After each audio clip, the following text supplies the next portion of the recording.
here today because we have Anita Walker and staff from the Mass Cultural Council, and they are hopefully, they have a proposal from us to create a cultural district here, and they are here for a site visit. We just took a beautiful walk, thank goodness for the weather. And I think we had a really nice walk. It was great. And we have so much to be proud of in this section of town. And now, hopefully you all received the handouts that we produced for this evening, or this afternoon. This effort of a cultural district is a collaboration between private businesses, nonprofits, cultural, educational, religious, and others, and local and state governments.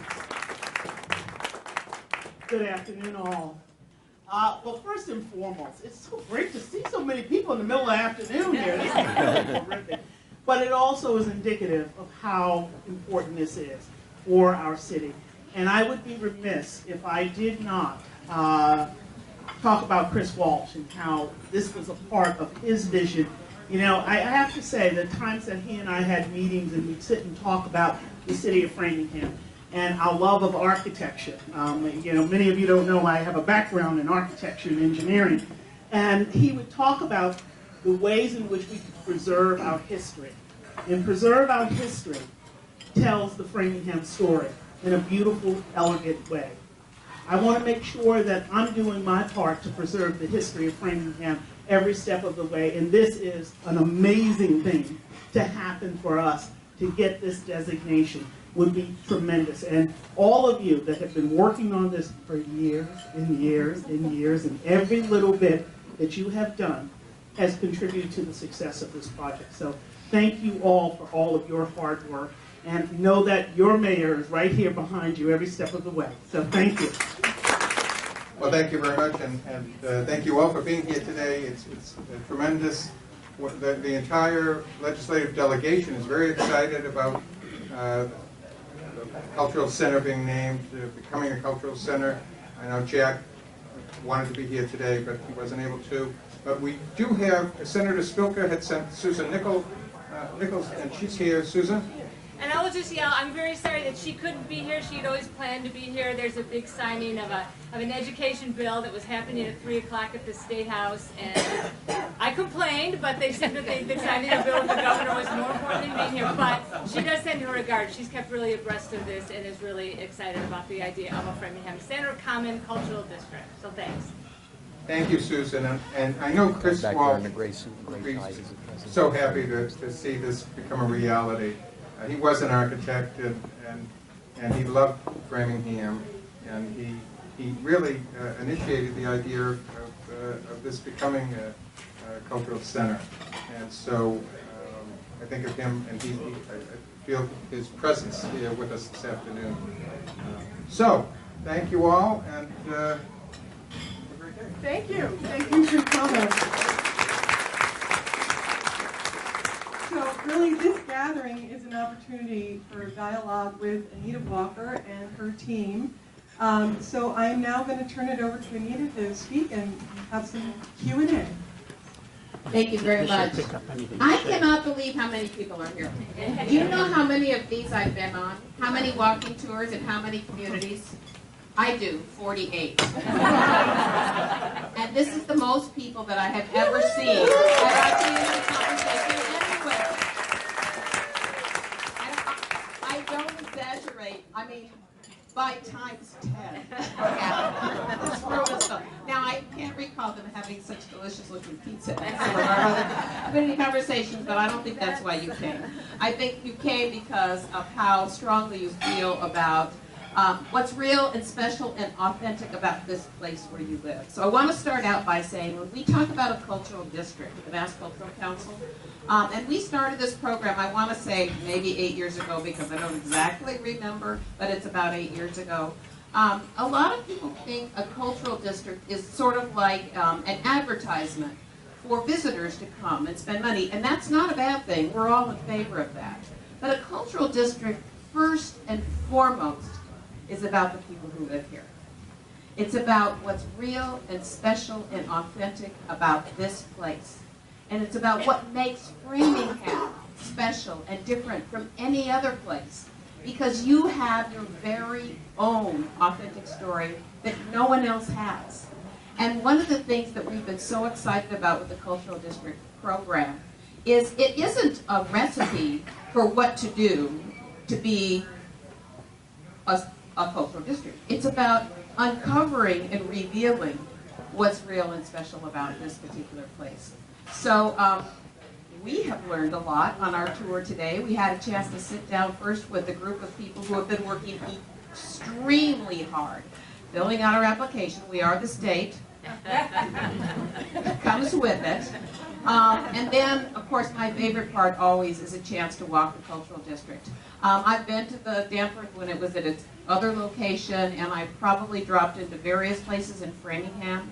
But note to anybody who ever visits a place, park the car, get out of the car, and walk around. Because that's what brings a community to human scale, and that's what gives context to everything else that you have a chance to see and visit. I just have one quick history quiz for you. Where was the Battle Hymn of the Republic first sung? Wait a minute. How many of you did not know that? Be honest. I mean, that's amazing. Did you know that? I'll take that as a no. But that's just one of the little nuggets. The stories of people who have been here before. But, you know, that's not the story now. That's the story that you continue to build on every single day.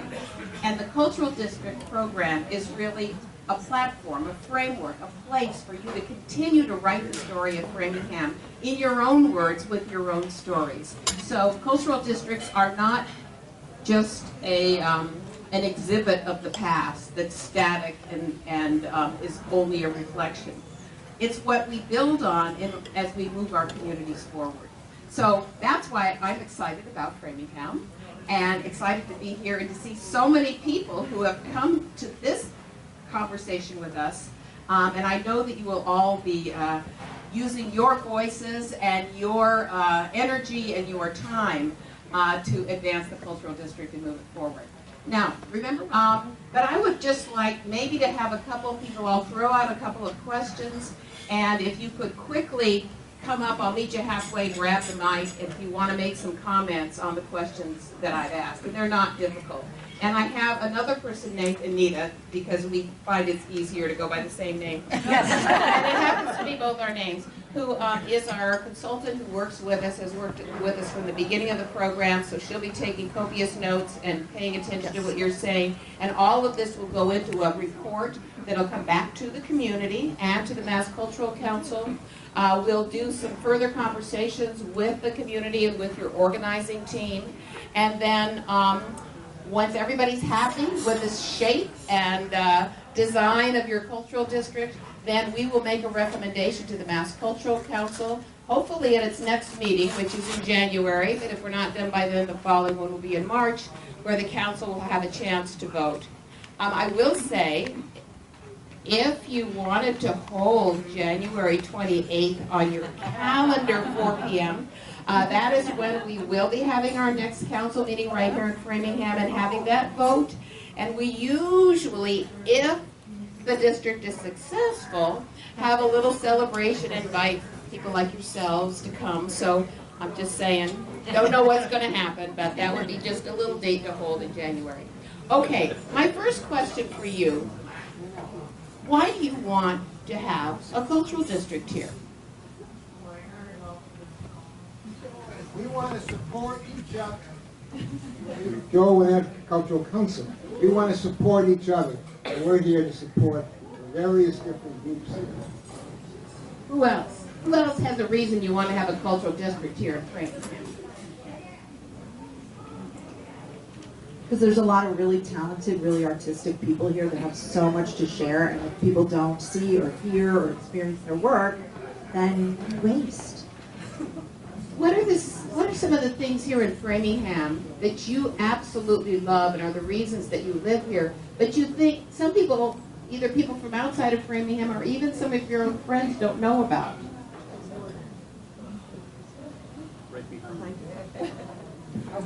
Framingham State University. Danforth Museum. House of Framingham State. Anybody else have some secret treasures here in Framingham that you want to share? Over there. The idea that we have a rich culture long time before. Again, it's gotten lost because of all the development. Okay. That gets lost because of all the development. And I think these organizations down around the county actually reintroduce people to the whole idea of the history here. Like so many people didn't know that. That kind of stuff gets lost.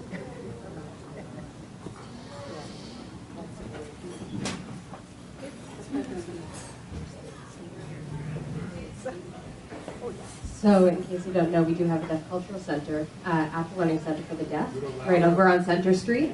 It is actually housed in the oldest kitchen in Framingham, in case you didn't know that.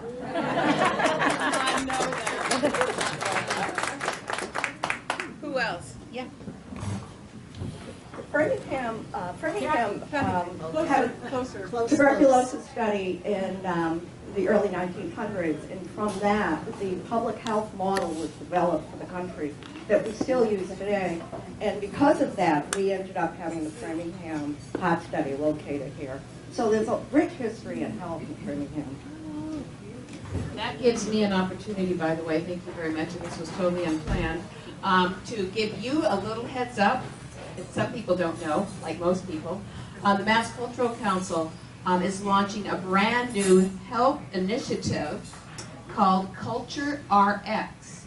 And it recognizes studies that have proven that people who participate in the arts and culture are 60% healthier than people who do not. So, starting January 1st, those of you who get your health insurance from the Health Connector with the Connector Care Card, you will have access to more than 100 cultural organizations in Massachusetts at free or reduced admission because of a brand new groundbreaking partnership with the Health Connector.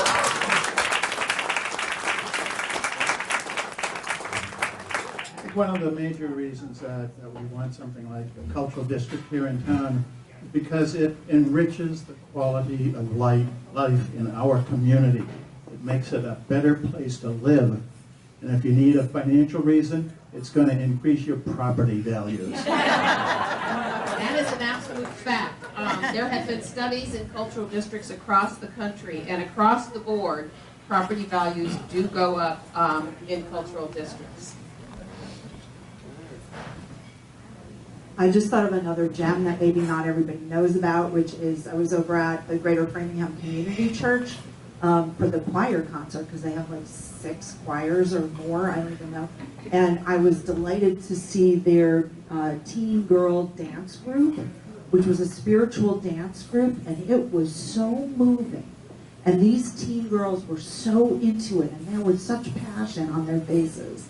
And I thought, my goodness, any church in town would be thrilled to have teenagers inside the building, let alone participating with such real talent and delight.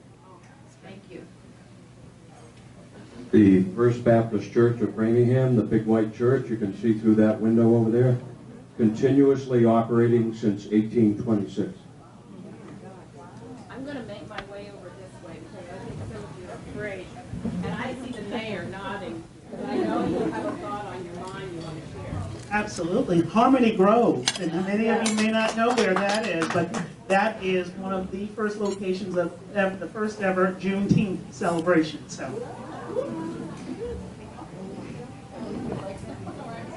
Framingham Center Nursery School is the first nature-based preschool in Framingham where the children are outside 90% of the time.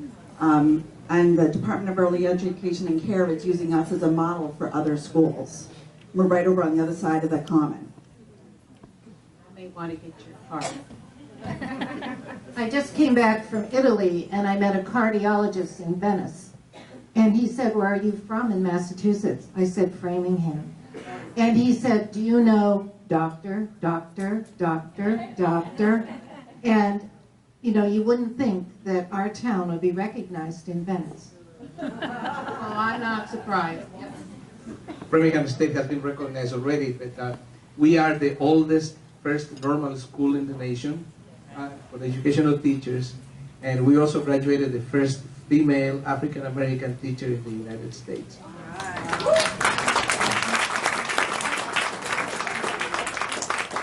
Who else? All right, I'm going to give you another question. 5 years from now, just pretend that this becomes an official state designated cultural district. 5 years from now, how are things better? What's changed? What's happened as a result of this designation for Framingham? I'll be 91 then.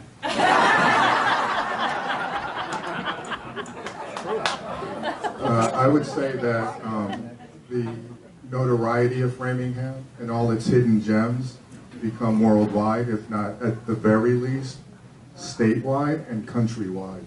I'm not from here. I work here for the last 4 years, and there's another gem called Access Framingham, which is our TV public access station. But since coming here for the last 4 years, I'm amazed at all the history that I wasn't aware of that's in Framingham. Fuller is an amazing story, I think, that I learned while being here. And I think those are the things that other people who drive through here are not aware of it. They know there's a cultural district. They can come see concerts. They can see diverse churches.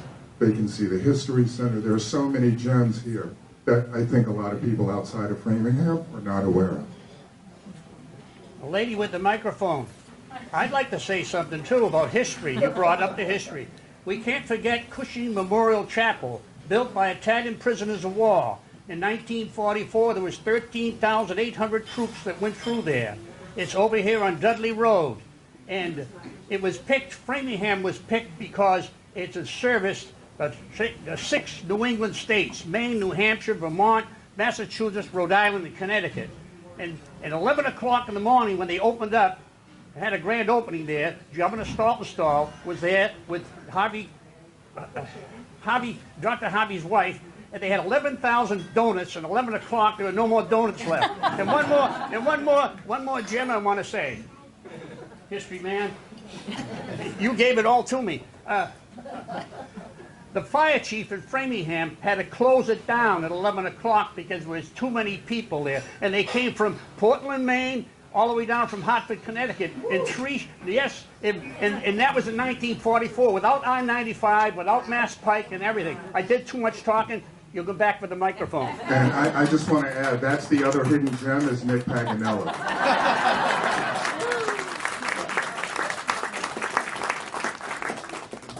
I think the pride, that's the thing that will change, is that Framingham often gets a very bad rap, and those of us who live here for a long time and who work here, I think that we have a tremendous community, and to be able to have the pride of having a cultural district, I think would be very important. I also would just like to say is I have two ancestors. One of them who had worked in the mill came over as an immigrant, and then the other, a long time ago, also graduated, one of the first women graduated from Danforth, and started from the Framingham State. So it's really fun to have those historic connections. All right, I'm going to ask everybody a question. Oh, wait, one more. 5 years from now, I can imagine an even greater level of collaboration between the nonprofits, the educational institutions here, and the businesses and the residents out. We already have that, but I see it growing by leaps and bounds with this.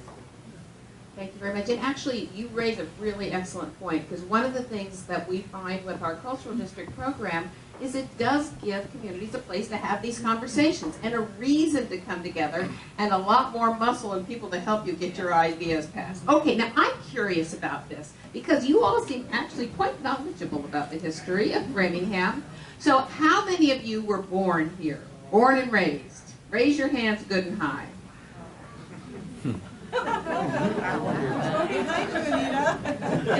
Oh, thank you. All right. How many of you have lived here, I don't want to like give away your ages, but like say 50 years or more? Not born here, but lived here 50 years or more. Okay. All right. Good. 70 years. 70 years, but not born here. I'm not not born here, but born connected to here. My mother was. Your mother was born. How many of you have lived here 25 years or more? Ah. What brought you here? I think it was a good central location at the time. We ended up buying a house built in 1750. So, Upton. Central location, that's what the Department of War picked Framingham for central location for their hospital. That's right. How many of you have lived here 10 years or more? Yeah. Well, yeah. I meant less. All right, 10 years. 10 years. I'm trying to get that. 10 years or less. Okay. Deborah, what brought you here? It's a long story, Anita, you know. Actually, taking over the Danforth Art Museum, and then I had a even bigger relationship with Framingham State University. So I came here for a job, and it's been a spectacular community. Okay, how many have been here 5 years or less? Why? What brought you here? We fell in love with the old historic house online. We were living in England at the time, came home, looked at it, On the common. In the district. You were in England, you saw a house online, and you moved here. We were home for a wedding and bought it that weekend. Oh my gosh. Okay. How many of you have been here 1 year or less?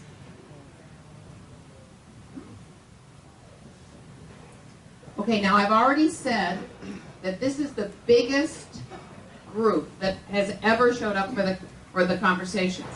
But it sounds like we're missing some people. The people who've been here 1 year or less. So what I'm amazed at is the range of longevity of the people who are here in this room.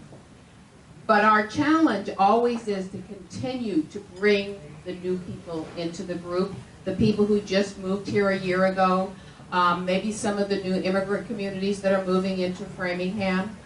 So I just would challenge the organizers to just, even though we have a packed house now, we want to continue to engage with everybody who moves into Framingham. And you don't know the stories you might find out about why they moved here. I just want to check the time because we promised you a certain time. All right, my next question for you is, what do you think you personally can do to help the cultural district be a success? Who has some thoughts on what you could do? And by the way, I'm sure that Annie's taking notes. Who can talk about what you can do, either through, okay, good. So I don't know if there's a way you're supposed to do it, but what I would do is I would reach out to all my friends in the art community and tell them that it's available, and then I would reach out to all my friends and say, this is going on here, you have to come see it. That is a fantastic idea. Yes. Well, to add to that, social media. So if you go to an event, share it on Facebook, Twitter, etc., Instagram, and so forth. Luis, by the way, who is runs our cultural district program, he is the king of social media. If any of you don't know what any of those words were, Instagram and so forth. Luis, Facebook. All right, who else has an idea what you can do to help make the cultural district successful? Yeah, for those who didn't hear, we all need to do what we can to help keep our historic properties, take care of them, preserve them, and make sure they're here for the next generation. And a lot of you have spoken about the history and the historic fabric, which is really part of telling the story. And boy, there's nothing like deferred maintenance to take a building down. And it's the least glamorous and least fun thing to raise money for. We know that at the Mass Cultural Council because we are your proud operators of the Cultural Facilities Fund. And I will say on behalf of the great General Court, which has been such a fantastic investor in the Cultural Facilities Fund, over the last 12 years we've invested $130 million in cultural properties and capital projects here in Massachusetts. I have to tell you that we did just get a Cultural Facilities Fund grant.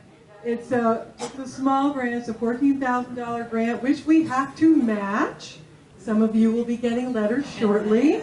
But it is to bring an architect in to look at things like, can we ever make that academy building handicap accessible? How do we make the Edgell Library entrance more inviting? And looking at climate control in our systems and how to make them more energy efficient for our collections. So that's just my thank you, Anita, and thanks to the Cultural Facilities Fund. It is totally unglamorous, but it's necessary. I've been living in Framingham for over 40 years, and I finally had time to spend time and join the Framingham History Center. And you got to hold the mic closer. It's so enriching. So I think it's important that we join and support organizations in our town like the Framingham History Center. But I think I'm going to give the microphone to our photographer here for one last inspiring nugget of history. We're going to make history next September 27th on a Sunday at 2 o'clock. It's going to be the 75th official ending of World War II at a World War II chapel over on Dudley Road, Cushing Memorial Chapel, built by Italian prisoners of war, I said, and they were bused here all the way over from Fort Devens in Ayr to build that facility. It's the only significant one left from there. It was 90 acres, and it was, again, 13,800 troops from all the 6 states in New England came here. It's a great history. Go on the line at Cushing General Hospital. Again, I have been absolutely amazed and impressed with everything we've seen here today. And I've heard Chris Walsh's name mentioned a few times.